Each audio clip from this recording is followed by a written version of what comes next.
தூத்துக்குடி மாவட்டம் கோவில்பட்டி அருகே உள்ள முடக்கலான் குளத்தில் அரசு உதவி பெறும் DNDDTA துவக்க பள்ளி உள்ளது.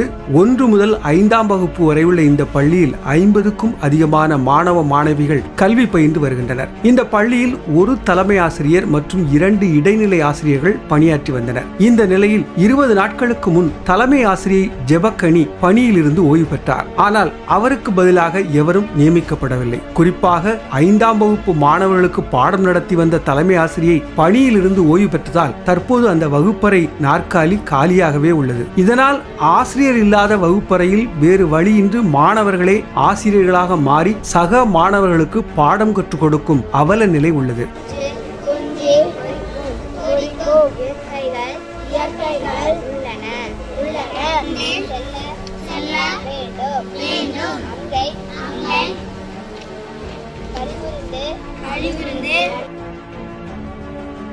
நிலைமை இவ்வாறு இருக்க தற்போது பணியில் உள்ள 2 ஆசிரியர்களில் மேலும் ஒரு ஆசிரியர் அடுத்த மாதமே ஓய்வு பெற உள்ளதாகவும் கூறப்படுவது பெற்றோரை மேலும் அதிர்ச்சியில் ஆழ்த்தியுள்ளது. எங்க பள்ளிக்கூடத்தில் 5ஆம் வகுப்பு வரை இருக்கு, உள்ளூர் பிள்ளைங்க எல்லாமே இருக்கு, தனி பஞ்சாயத்து.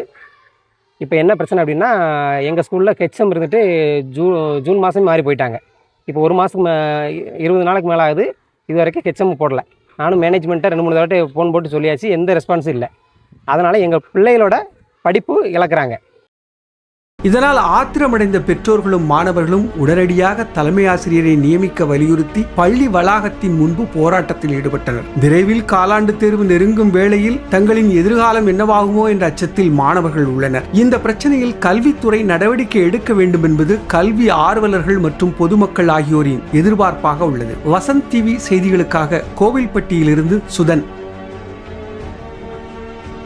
இப்போ படிக்கிறதுக்கு கொஞ்சம் கஷ்டமாக இருக்குன்னா எங்களுக்கு ஃப்ரெண்ட்ஸ்லாம் சொல்லி கொடுத்துட்ருக்காங்க. ஒன்றா டீச்சர் தான் எல்லாத்துக்கும் பாடம் நடத்துகிறாங்க. அதனால் எங்களுக்கு புது டீச்சர் வேணும்.